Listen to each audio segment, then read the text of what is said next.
As promised, welcome to the program, Rob Connor, Vice President and Commissioner of Babe Ruth League Baseball. Do you have Commissioner? Like, is it like Commissioner Gordon? Do you have a bat phone over there or anything like that? No, just a cell phone that always seems to ring. So that's the only difference, I think. So maybe you should ask for like a bat phone, a bat phone, like a baseball bat. For those who don't know, Rob and I have known each other for God a long time now, and it's this would be an interesting conversation. I promised him I won't bust his chops anymore about things that have occurred 25, 30 years ago at this point. So uh, the great thing about having Rob on here is, as the VP and commissioner of Babe Ruth League, the league is getting back to play, right? Major League Baseball is getting ready to come back, but Babe Ruth League and Cal Ripken has started already. So I wanted to chat with you for a little bit to get a better understanding for how baseball and this sport and at the youth level is going to move forward in this time of COVID. Well, it's definitely a unique time. There's no real model to follow. From 100 years ago to to use today in the youth sports world, and I think that we're all just trying to navigate the circumstances with COVID to see what's the best way that we can play a season in parts of the country and to do it in the most safe way possible in light of COVID and the fact that there isn't a vaccine or medical remedy as of yet. So basically, it's a direction in which that we all just have to be as safe as we possibly can. I will tell you that one of the challenging things from the national perspective is the fact that this is really a patchwork across the country. We're not able to do our World Series events that we typically are doing. We're not even really doing regional events because teams would be traveling, outside of their local area to other states. Certainly, some states have restrictions on, quarantining from people from other states. So, our goal has been to kind of, get away from those types of events, go back to the local league, allow local leagues that were not able to get up and running in the springtime, or if in certain parts of the country they were up and running already because it was already warm, especially in some of the southern states, was to see whether or not if they could get back up and restart their programs. So, Oh, do uh, they start earlier? I mean, I guess it would make sense if you're in a Florida or a Texas, they start sooner than they would up here in the Northeast. We get ready to go right around February, March. Are they already kind of moving forward April? yeah, some of them, some parts of Florida were already 50% of the way through their regular season. Wow. When the word of everything started shutting down in the middle to latter part of March. And what you have is that you have everybody kind of starting to shut down earlier than others, and then you had other states that were beginning to open up sooner than others. Here in New Jersey, we only just got back on the field for games, less than really 10 days. Right. It's really 2 weeks at the most. And it's only been about 4 weeks since we really could start practicing, in any form on the field. So, every local league has had to kind of follow whatever state guidelines have been coming out from their local and state health officials to kind of get a direction as to how they're going to proceed in the best way possible. And it's certainly been a challenge for some to be able to do that. Some local leagues, they're not able to get up and running because maybe they don't have access to their fields. Okay. Other times of the year, they maybe are getting on the field typically, from March to July, and maybe their fields aren't going to be available for July and August. There's other programs that have said, okay, listen, we're not going to play a normal spring season. It's now going to be the summer, and then we'll take a couple weeks off, and then we'll try to play some in the fall. And then other programs are kind of sitting, and they're going to wait until fall ball now. So they're going to get started somewhere, middle of August, depending upon where they are in the country, to sometime after Labor Day, and see if they can turn around and get started. And then just like we're seeing, on the news, every single night, once you get, going, then it will be a question of, how long you'll be able to operate, in the state, because you very well could, have situations in which you start to shut down again. Right. It's interesting when you bring that point up. It's almost like placing bets. You get started. I don't want to say you tease people, but you get the kids excited, the parents excited to return to some type of normal. I mean, it's obviously completely different, but it's a normal thing. Everybody loves baseball in the spring and into the summer. It's been a part of my life for a long time, Mhm. and to just have it potentially be taken away. What's the contingencies for the league there? Is there going to be, say, let's take Cherry Hill, for example, South Jersey, where we are, a league starts 10 days in, the governor of the state 5 days from now shuts everything down. Will the league give money back? How will all that work? Well, obviously from the local league's point of view, they're the ones that are collecting money from the parents and stuff. So they're going to handle, their refund policy as to what they've defined either normally or what they're doing for COVID. I know that some local leagues, what they're doing is they might be offering credits for, fall ball or spring of 2021. Some of them, they're kind of navigating that and making that up themselves to figure out what can they financially do. Some of these leagues have gone out, they purchased uniforms, they purchased equipment, they've already made deposits maybe for umpire associations and stuff. So they're financially trying to figure out, okay, what can they do. From the Babe Ruth side, what we've done is that if they take our insurance, which 8 out of 10 leagues do, we've offered full premium refunds for their teams that they chartered, and we've only asked them to retain one team so that their insurance stays active through January 31st, 2021, which is normal. So we don't have a full cancellation that can be done for the insurance. The insurance will still stay active with just the one team, but at least the local leagues will get the money back if they've chartered 30 teams or 50 teams, which some of these local leagues have.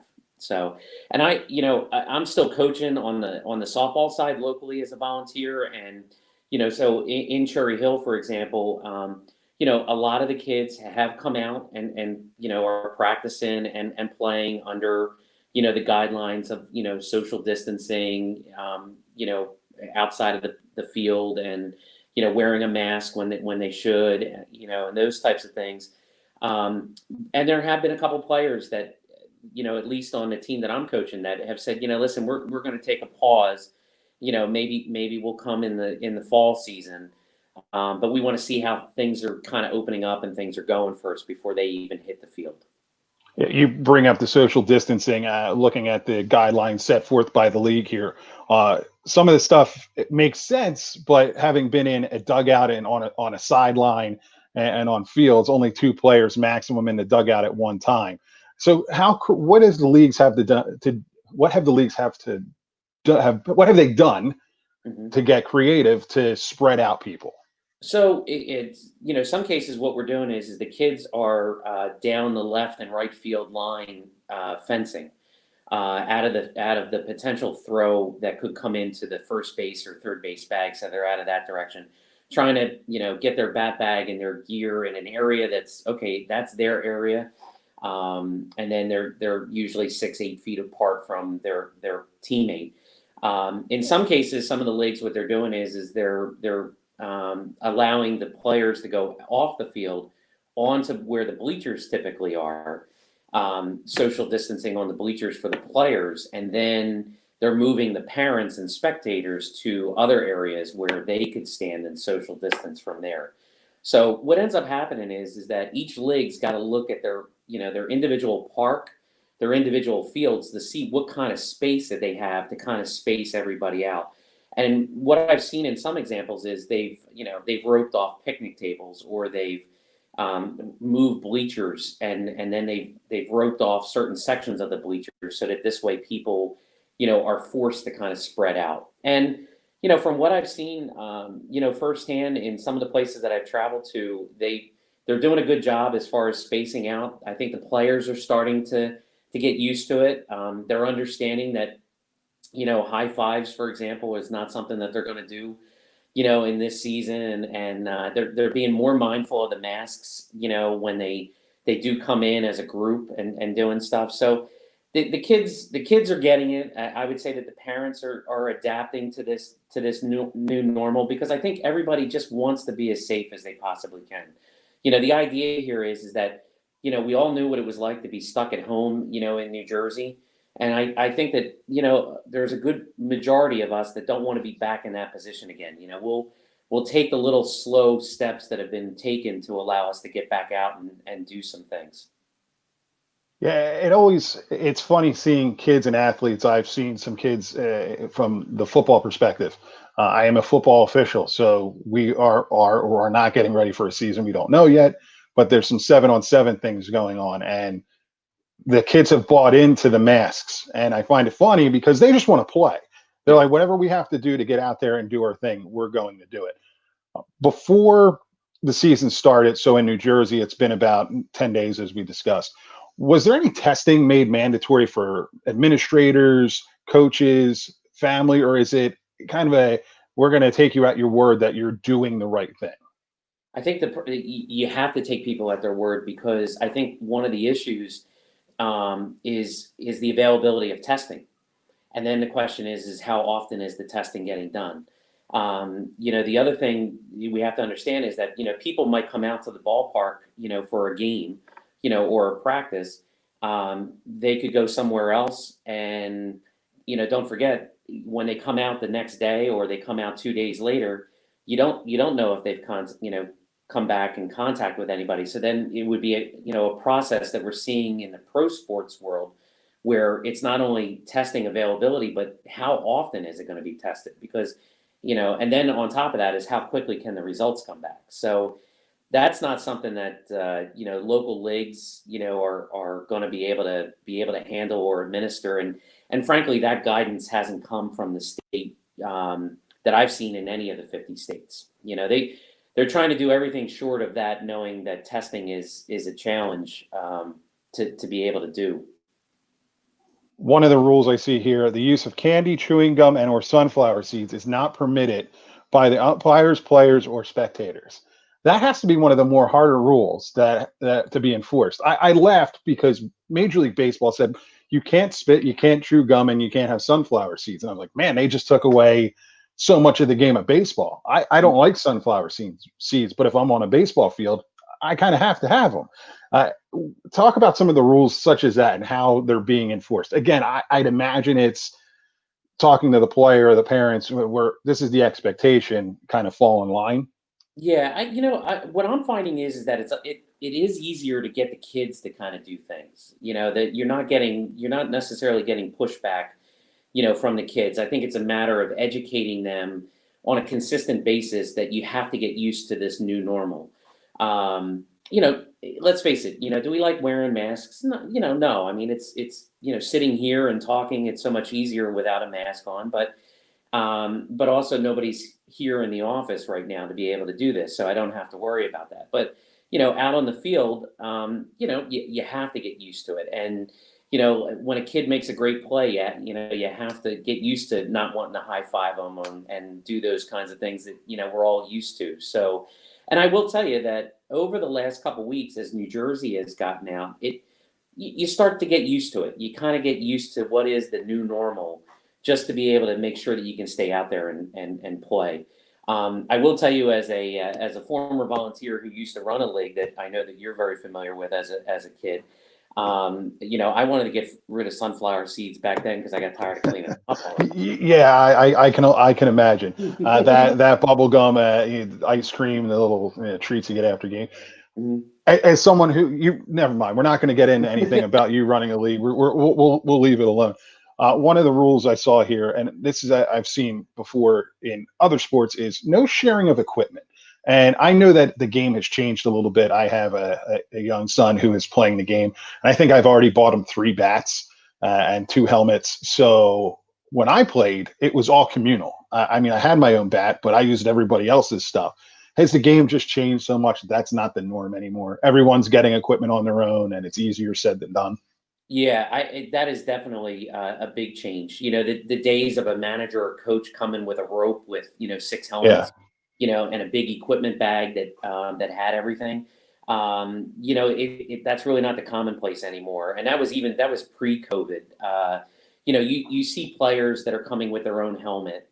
You see players that are catchers that come with their own catcher's gear in most cases. Now, certainly at the younger levels, you might and until that your child really wants to be a catcher, or that you found a catcher that can Or actually. they're forced to be a Yeah, catcher.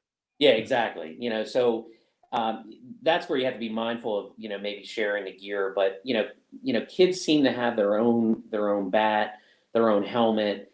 The other thing was to be mindful of the fact that you can't put a Gatorade cooler, for example, in the dugout. Everybody's got to bring their own water bottle, and their own access to being able to drink their own stuff and not share, is another thing that players now have to get used to. It's interesting. It's the little things that make the game so special that now they're taken away. But it's good to see everybody kind of getting back on the field. I got to tell you, I think New Jersey's taking a nice approach. I don't know how the rest of the country is doing it, but in the state of New Jersey, they have the high school teams who are doing this Last Dance World Series. Uh, Yep. Cal Ripken and Babe Ruth have come back to play locally. It's nice to see. I can hear the ping of the bat around the corner from my house, and I drive by and I see the kids playing. So it's excellent. Any parting words here? We're going to wrap it up for anybody that might be a little bit hesitant about, hey, my kid is driving me nuts. I need to get him out. Are leagues still accepting players? Can they show up when they need be? What's the take there? Yeah, so the local, again, it's always up to the individual local leagues. I know in our area that they are accepting kids. They'll find a way to get them in a uniform or do whatever they have to just get them out on the field, until they can get them a uniform, to go out and play. The other thing that we've done from the national perspective here is that we know that certain leagues can get up and running and certain leagues can't. So if your local league in your local area can't get up and running for whatever reason for this season, if there's an adjacent league that you're able to go to, we'll allow those players and families to go to that adjacent program so that they don't lose the opportunity of being able to play this summer or fall, for what's being offered. And then next year, hopefully in 2020, when we flip the calendar, we hopefully these things are resolved in a fashion where we can return to what life was, pre, March 12th, for our area here in New Jersey, and then of course across the country. Yeah, absolutely. It would be nice to get back to some type of normalcy. Last question, more of a statement. We'll wrap this thing up. Don't you agree that it's important for every championship game to be played under lights? Because you never know what's going to happen, and you want to make sure that every kid has their chance to win a championship. It's amazing that you hold on to that. The only problem was is that I don't know what you're talking about. certain fields didn't have lights back then, and in some cases they're deed restricted to where they didn't have night lights. But Mike, if my truck lights would have been bright enough, I would have tried to light that field so that you could finish that game and win. That's Now you tell me. 23 years later, now you tell me. That tells you where my mindset is. But it's hey, only been 23 years. I maybe a little bit more. Look, I'm not the only person that's still holding on to this thing. There's a lot of No, us out there. no, But no. It is I fun. appreciate the time, and we're going to get you back on here to talk some more sports when we get back to sports. It'll be great. We got baseball, all that stuff starting. We were chatting how it would be cool to do a podcast in that awesome office you have up there in Yeah, Hamilton, New no. Jersey. But As soon as we're able to, we'd love to have you up here. And I will tell you, as a parent, to another parent now, enjoy that time with your child out there on the field, because as someone who's in the latter years of his daughter playing the sport, you're going to savor every minute of it. So enjoy that time if you get that time to get out there this summer and fall. absolutely, that is the plan. T-ball is a little tough, but we all advance on at some point. Yeah. I appreciate the time, and we will catch you down the road. All right, Mike. Hey, stay well and be safe. You too.